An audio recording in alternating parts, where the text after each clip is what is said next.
Hey everyone, and welcome back to the Deep Dive. If you're prepping for the UPSC, especially that international relations paper, this one's for you.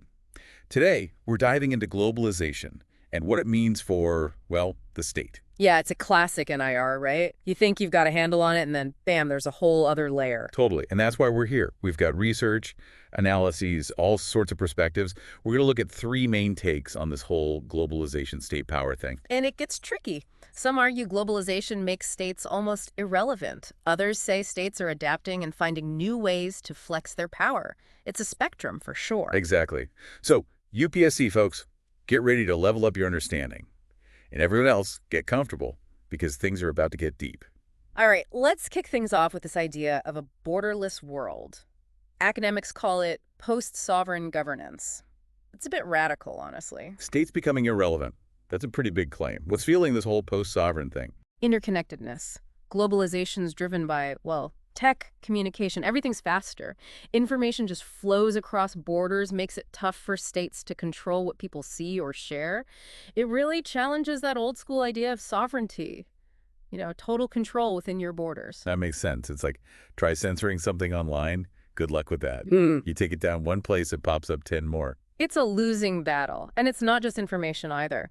Migration, people moving around, that adds another layer to the challenge of borders and national identity, all that. So you're saying the very idea of a nation state, with its clear borders and all, it's being chipped away by this flow of information, people, ideas. That's the argument, yeah. It raises big questions about the future of the state in a world where borders are, well, less and less solid. Okay, borders are getting blurrier. States can't control information or people the way they used to. But what about the economy? How does globalization play into all that? That's where superterritoriality comes in. It's the idea that physical location just matters less in a globalized economy. Companies can operate anywhere, they move production, investments, chasing profits. Financial markets, they never sleep. Capital zipping across borders constantly. So not just info and people, it's like the whole global economy is this web that ignores national borders, huh? I can see why some folks are saying the nation state is on its way out. Right, and it hits state power hard, especially this idea of economic sovereignty. The 2008 financial crisis, that's a prime example, started in the US, but the whole world felt it. No one's truly isolated in this globalized economy. Yeah, it used to be when America sneezes, the world catches a cold. Now it's more like one country's market wobbles, the whole system shakes. Exactly. So can states really control their own economies when they're so connected? Some scholars say flat out no. True economic sovereignty, impossible in this context, they argue. Wow, strong words. But I mean, with these huge corporations and money flowing freely, I get it. It must be tough for states to really be in control. There's this quote by Susan Strange, she really nailed it. She said, "Where states were once masters of markets, now it is the markets which, on many issues, are the masters over the governments of states." Powerful stuff. And a big takeaway for our UPSC listeners, right? You got to understand how states and markets are shifting. It's key to analyzing, well, everything in international relations these days. Okay, so the post-sovereign folks are making some good points. But, I mean, someone's got to be pushing back, right? The state isn't dead yet, is it? You're right, there's pushback for sure. The realists, they're not buying this borderless world, states fading away, that kind of thing. They said, look, states are still the main players. They're not powerless, even with globalization. Okay, so the realists, what's their counter-argument?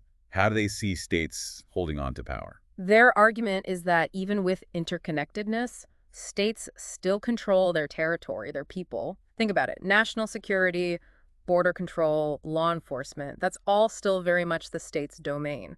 Right, we still see states being, I don't know, pretty hardcore about their borders, walls, immigration policies, the whole 9 yards. A borderless world, it seems pretty far off when you look at it that way. Exactly. And the realists say, listen, states are needed for stability, for markets to even work. Businesses need laws, contracts, property rights. All that comes from the state, they argue. So globalization is putting pressure on states, but it also needs states to function. It's kind of a, I don't know, a weird back and forth. It is, for sure. And that brings us to a third view on this whole thing. It's called the transformative view. So they agree that globalization has totally changed how states work, but they don't see it as just a loss of power. They say states are, well, transforming. They're finding new ways to be powerful, to get things done. So not the end of the state, but a change in how it operates. Less about decline, more about adaptation.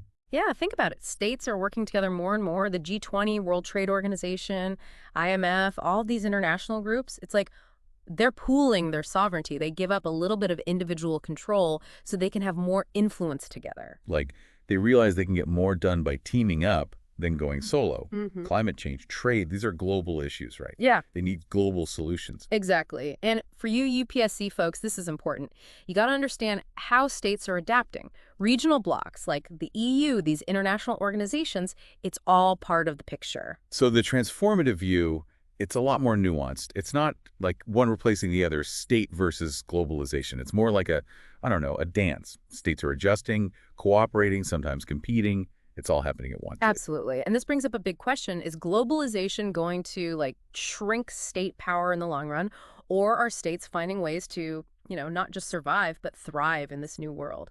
It's the million-dollar question, isn't it? I mean, we've seen how globalization can limit what states can do, but it can also open up new ways to have power, to work together. Exactly. And that's where thinking critically comes in, especially for the UPSC. You can't just memorize facts. You got to analyze, figure out your own conclusions, back them up. See the big picture, connect the dots, right? So just to sum up this part of our deep dive, the relationship between globalization and the state, it's complicated. States are adapting. They're figuring out how to operate in this new world, whether it's these regional groups, international organizations, or just, smart diplomacy. It's a lot to unpack. And for our listeners prepping for the UPSC, remember, understanding this is how you show you really get international relations. Don't just pick one side and stick with it. Think about it. Look at the evidence. Form your own opinion. It's about critical thinking, right? Seeing the whole picture. Exactly. Okay, let's pause here, take a breath, think about what we've covered, then we'll wrap things up with some final thoughts. Okay, so we've talked about, 3 different ways to look at how globalization is changing the state. Post-sovereign, realist, transformative. It's not an easy question, right? Is globalization good or bad for the state? But I think you said it earlier. There are some really important things here for those of us, future diplomats, IR experts, anyone prepping for the UPSC, really. Yeah, definitely. One of the biggest takeaways is, well, nuance. The UPSC, they don't want simple answers. They want to see you can handle the complicated stuff, look at all the arguments, and come to your own conclusions. So don't just think globalization is good or bad. It's way more complicated. Exactly. It's about how globalization changes the whole game for states, right? New challenges, but new opportunities too. Think about technology, for instance. Right. We talk about the internet making it hard for states to, control information, but it also gives them new ways to, I don't know, be powerful, influence things. Yeah, states are using social media, all these online platforms to shape the story, do public diplomacy, even cyber operations. It's a whole new, I don't know, toolbox for states. So statecraft is changing, keeping up with globalization. UPSC folks, listen up. This is important. It's not just the theory. You got to know the real world stuff. How are states using these new tools? Absolutely. And another thing to remember, globalization doesn't hit all states the same way. A small country, they're going to experience it way differently than big, powerful one. Right. A smaller country, maybe they have less power in trade deals or getting investments, and they might be hit harder by, economic problems in other parts of the world. Exactly. So when you're looking at, I don't know, some conflict or whatever, you got to think about the states involved. How big are they? Developed or developing? What's their political system like? How does all of that shape how they deal with globalization? It's about going beyond the general ideas and seeing how it actually plays out in different places. Yeah, that's what makes IR so interesting. There's always new stuff to learn, to challenge what you thought you knew. For sure. And for you UPSC folks, that's how you stand out in the exam. Don't just repeat facts. Show them you can think for yourself, analyze things, make your own arguments. That's it. So wrapping things up, I think the big takeaway is globalization, it's not some big monster controlling everything. It's complicated. It's creating challenges and opportunities for states. They have to find new ways to be powerful, to influence things. It's all about adapting, being creative, thinking strategically. And I think that's important for all of us, whether we're, studying for the UPSC or just trying to understand how the world works.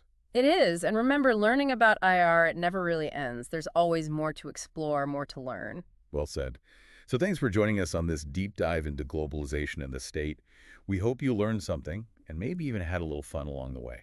And if you did enjoy it, hit that like button, subscribe, and share it with your friends. Anyone who's into global affairs or studying for the UPSC. We'll be back soon with more deep dives into the world of IR. Until then, keep those brains working.